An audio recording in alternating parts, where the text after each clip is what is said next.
Régime et privation. Pourquoi la privation alimentaire me fait grossir? C'est vraiment un paradoxe qu'on a de la peine à comprendre. Bienvenue sur la chaîne LP Nutrition, la chaîne du rééquilibrage alimentaire où faire attention à sa santé ne rime plus avec régime et frustration.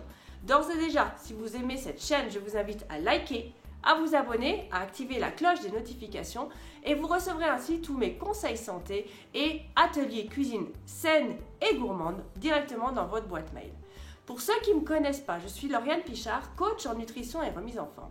Et j'accompagne des personnes qui sont face à un problème de santé dû à leur alimentation, que ce soit une surcharge pondérale, cholestérol, diabète. Nous essayons ensemble de réduire les effets négatifs d'une alimentation trop riche et déséquilibrée sur leur organisme.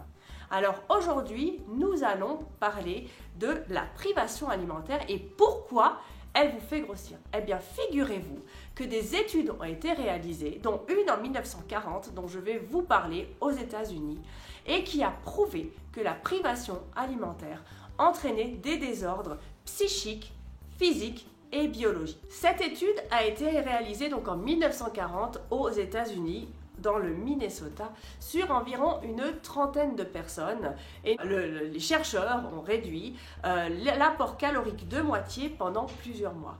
Eh bien, figurez-vous que des troubles sont apparus, des troubles psychiques, et notamment une préoccupation accrue liée à la nourriture, transformée ensuite en obsession et en troubles boulimiques. D'autres symptômes sont également apparus comme la dépression, l'hypocondrie, la difficulté de concentration et d'attention, le repli sur soi et la baisse du désir sexuel.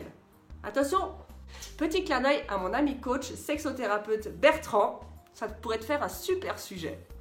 Ces différents symptômes ont disparu après la fin de l'expérience lorsque les personnes sont revenues à leur poids normal.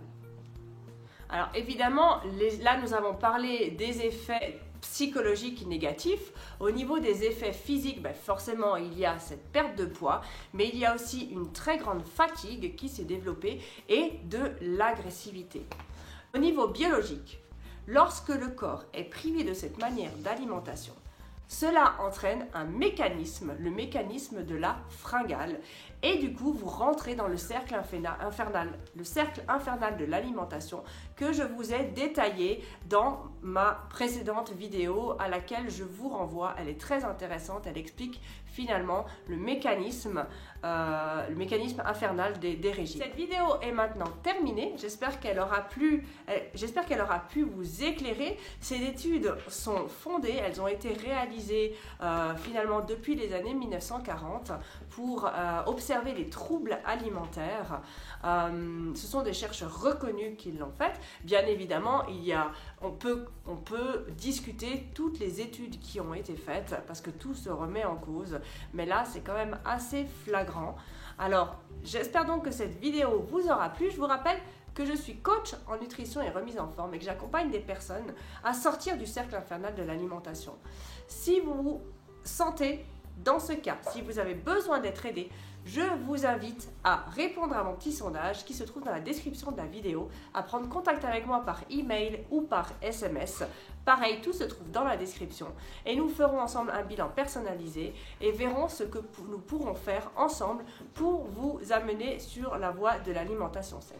Sur ce, je vous souhaite une très bonne journée et je vous dis à demain pour une nouvelle vidéo. Ciao ciao!